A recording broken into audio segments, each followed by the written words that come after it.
I let a friend's advice influence me after I was assaulted, doubting my own experience. Now I fiercely protect my boundaries. Am I the asshole? I am currently 30 years old and was 28 years old at the time of the incident. Several years ago, I developed a new friendship with a man. I did not have a crush on him, but I was open to the possibility of our friendship evolving into a friends with benefits arrangement or a romantic relationship in the future. However, there were no signals indicating that from either side, and I genuinely just wanted to be friends. We scheduled a day to hang out at my house. He brought along a bottle of tequila, and he definitely consumed more than I did. I remained sober, though a bit silly, while he became quite inebriated. After spending a fun and carefree evening together, we found ourselves sitting on the floor of my room when, out of nowhere, he pushed me onto the floor and began kissing me. I had previously experienced a similar situation that I welcomed, as there were clear signals of attraction. However, in this case, it was not the same. My thoughts raced, and I realized that I did not want this, but I struggle with processing situations quickly. Despite my reservations, I went along with it because I was curious, even though I desired more intimacy and comfort with him before anything like that occurred. I do not harbor resentment towards anyone for that. We transitioned to my bed, and things escalated. When he attempted to perform oral sex on me, I declined and gently pushed his head away with my hands. We continued kissing, which was enjoyable and not problematic. However, he made another attempt, and I reiterated my refusal. I grew anxious. I pushed his head away again, and we continued making out. I thought he was simply very drunk. Then he tried once more. I ended up allowing it to happen. I had attempted to halt the actions, but it did not work, so we moved on to having sex. I may have been okay with regular sex had he not crossed my boundaries in that manner. I was aware of this and was trying to accept the act of having sex. After it concluded, he fell into a deep sleep while spooning me, and I quietly cried, trying to avoid a panic attack. I vowed never to endure a situation like this again, because I have invested considerable time understanding myself and asserting my boundaries since then. The following day, I felt terrible. The subsequent days were no better. I even moved my bed because I couldn't lie on it without feeling unsafe and feeling disappointment in myself for not being more assertive. But I had said no multiple times. This left me feeling confused, as I was still young enough to believe it was, in some way, my fault. Even though it truly was not, I knew I could have done more to stop it. The silver lining is that this man took responsibility when I confronted him. In retrospect, it may not have been sufficient, but he did apologize and expressed a desire to make amends, assuring me he would be more aware in the future. This added to my confusion, so I sought counsel from a friend. Let's refer to her as S, age 40, as I was extremely distressed. S visited me, and we sat on the couch. She had known this man for a much longer time than I had. For context, this man was quite popular in our social circle, a DJ and producer known for being charming, playful, and kind-hearted.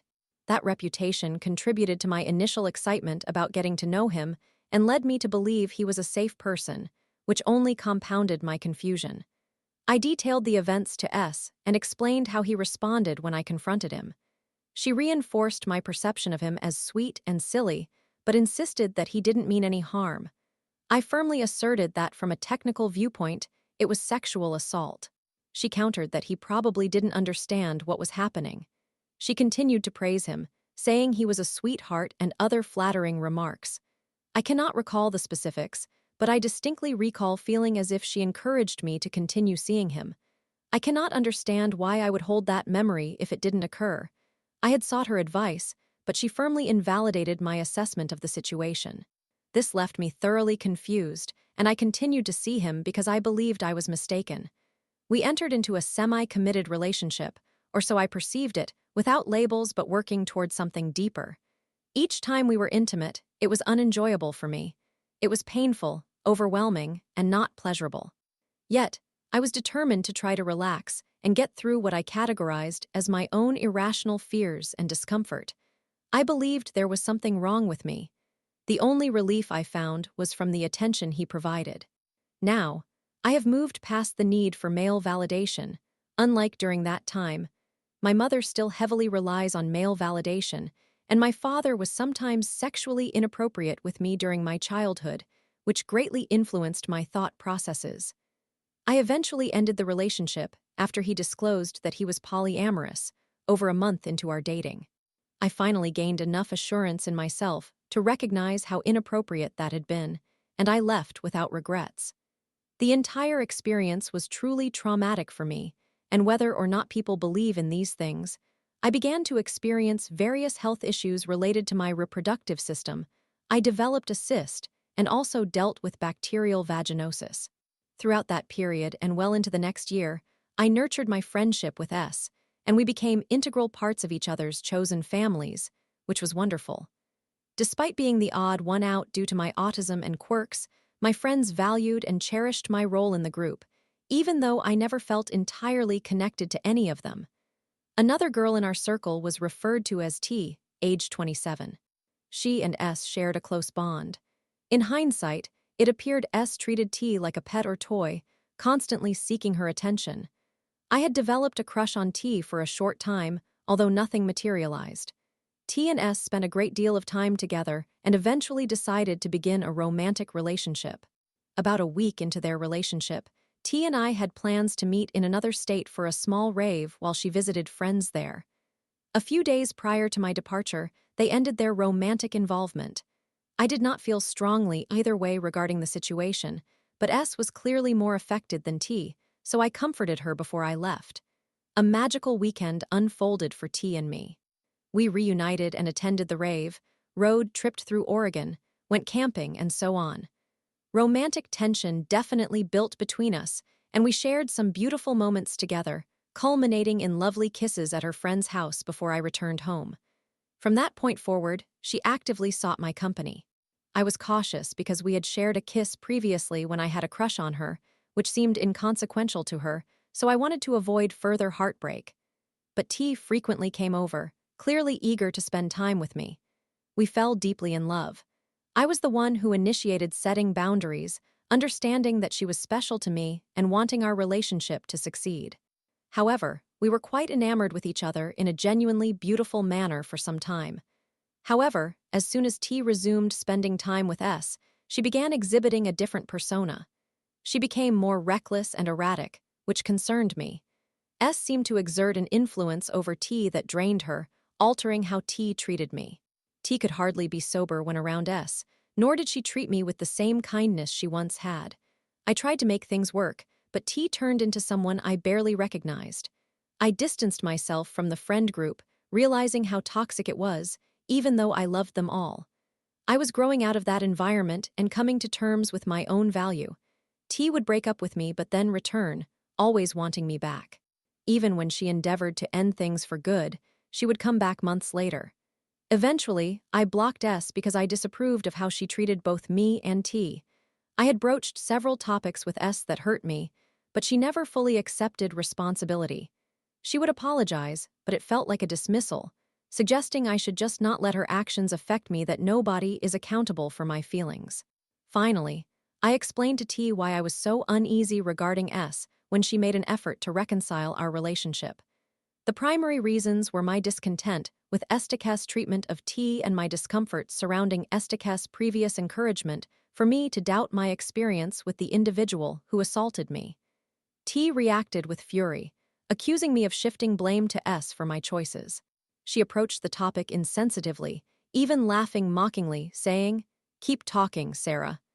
I presume she thought I was trying to manipulate her into severing her friendship with S to have my way. I told her I understood it was ultimately my decision, but I wouldn't have had any reason to question my experience if S had not sown that doubt. A true friend would have told me, "Do not engage with that man again." That is unacceptable. I was profoundly upset that T did not support me. I expressed that it should anger her that someone treated me in such a way. I conveyed that I could not continue our relationship if she remained friends with S, given the lasting impact of her actions on me and the numerous hurtful instances that occurred. I clarified that I accepted her choice to maintain her friendship with S, but that I would not be a part of her life under those circumstances. It was not presented as an ultimatum, but rather as a clear boundary regarding what I deserve in a partner. I want to be with someone who supports me, just as I will always be there for my partner. T-Tik's bond with S caused pain during our relationship. while I attempted to communicate this, I never explicitly prohibited her from being friends with S. I managed to keep a friendship with S since I deeply valued both of them. However, it eventually reached a tipping point where I realized the dynamic was imbalanced. When the three of us were together, S and T would often turn to one another, wholly engrossed in conversation and neglecting to include me. This is not inherently negative, they were indeed closer. Yet, even when I attempted to contribute to the conversation, they would overlook me or dismiss my input. At times, they would even mock me, which was uncomfortable given the context of our relationship. They also kissed one another at least once on the lips. Additionally, T was extremely displeased with my friendship with one of my exes, who I genuinely valued as a platonic friend. I chose to end that friendship primarily to avoid hurting T further. I take pride in the fact that I no longer associate with toxic individuals and that I possess a solid understanding of myself and my worth. Certainly, I acknowledge my role in the decisions I made. It is not that I hold S accountable for my actions, even though she influenced my choices in a particular direction. The subtlety of the situation lies in her being significantly older than me, and when viewed objectively, my experience technically constituted sexual assault. Furthermore, I genuinely believe I recall her encouraging me to continue seeing him. Being autistic and still sorting through my life, identity, and self-trust, along with idolizing S and seeking her approval, which was clearly ego-driven, contributed to my prolonged period of processing how deeply troubling this situation was. At present, T and S reportedly see each other only once a month. I am proud of T for striving to improve herself. We have been separated for 6 months, and it has been roughly 3 months since she last tried to rekindle our relationship, which I declined.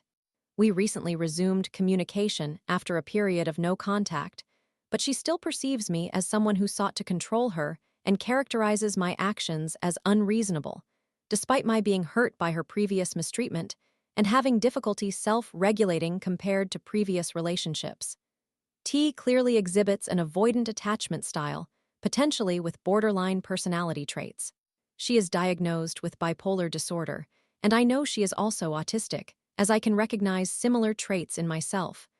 I am open to forgiveness and the possibility of rebuilding a relationship, even when there are moments of mistreatment, but only if there is evident growth and dedication from both parties, which has not been present. Therefore, as long as that commitment is lacking, we cannot be together. Nevertheless, I believe she is the greatest love of my life, and I miss her deeply. However, that is another story. In any case, am I the one at fault for one?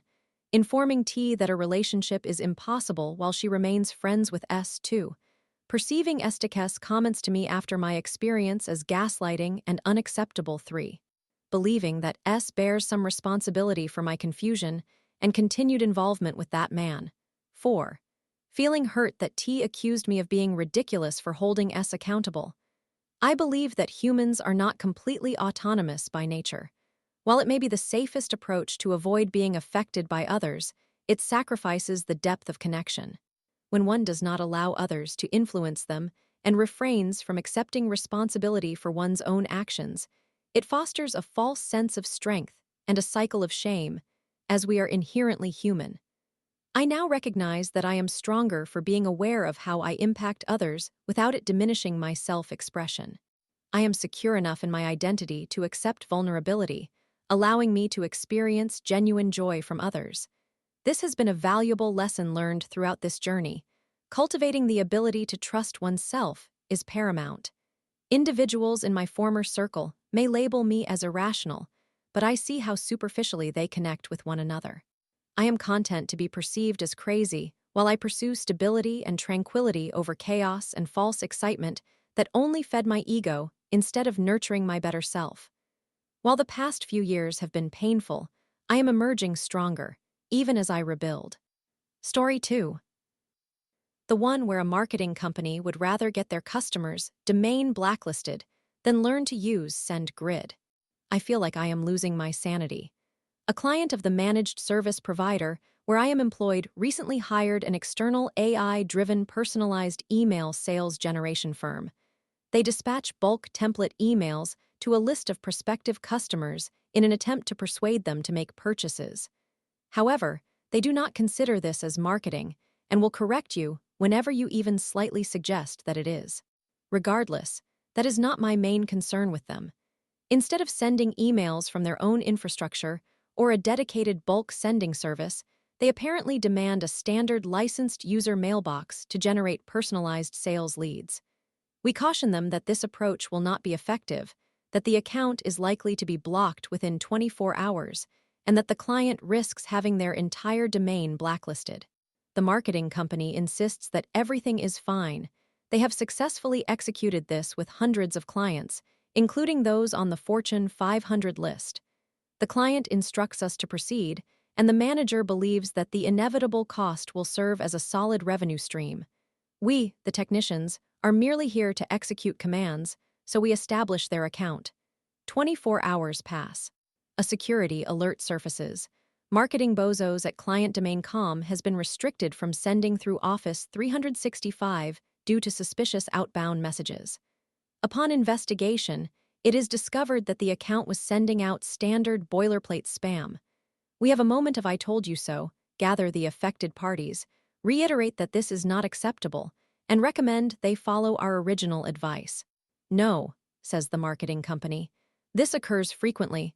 Office 365 just needs some time to adapt to their sending patterns. They mimic human behavior after all. However, we should create them a second marketing account so they can diversify their sends. This will definitely resolve the issue, we promise. A disagreement ensues, but eventually, the second account is established. 24 hours later, 2 security alerts appear in the queue. Both marketing bozos at client-domain.com and marketing bozos 2 at client-domain.com have been restricted from sending through Office 365 due to suspect outbound messages. Both accounts were engaged in sending out standard spam. Today, the I told you so is expressed with a sigh. We again recommend they comply with our original guidance. No, insists the marketing company. This has been happening more frequently. What we truly need is a third marketing account to ensure this does not occur again, we absolutely promise. The ensuing debate carries more tension this time. A third account is set up at the client's urging. 24 hours pass again. 3 security alerts occur. Marketing bozos at client-domain.com, marketing bozos 2 at client-domain.com, and marketing bozos 3 at client-domain.com have been restricted from sending through Office 365 due to suspect outbound messages. All 3 accounts have been engaged in sending out standard spam. The I told you so is uttered through clenched teeth. The manager finally asserts that we are not going to create an endless series of licensed marketing user accounts. At the current rate, you will need to find both a new IT provider and a new domain. A heated discussion follows, and further sales generation sends are halted until a resolution can be reached. A meeting is scheduled. The meeting takes place, involving myself, one of our senior technicians executives, stakeholders at the client, and the non-technical account manager from the marketing company. The account manager insists on delivering the sales pitch for their company. We send bulk template emails to a list of prospective customers in order to persuade them to buy something, states the account manager in their native language of corporate jargon. Fantastic. Incredible. Just tell us which subpar bulk sending platform you utilize and the SBF record you want us to add, and we can be finished with this. No, no, no, replies the account manager.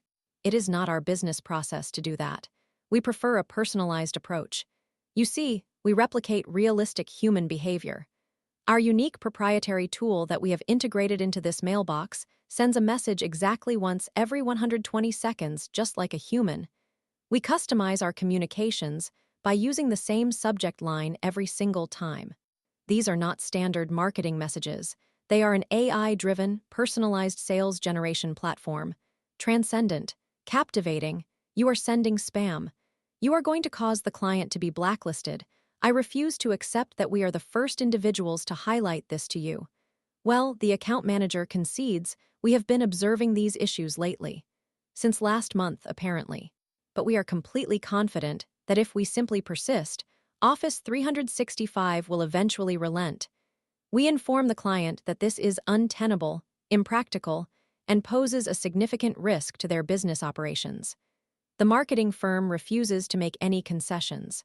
Ultimately, it is agreed to purchase client domain marketing.com, establish a separate Office 365 environment, and allow the marketing company to operate without jeopardizing the primary domain's reputation. Am I out of my mind? Does this seem remotely reasonable? I feel like I am losing my grip on reality.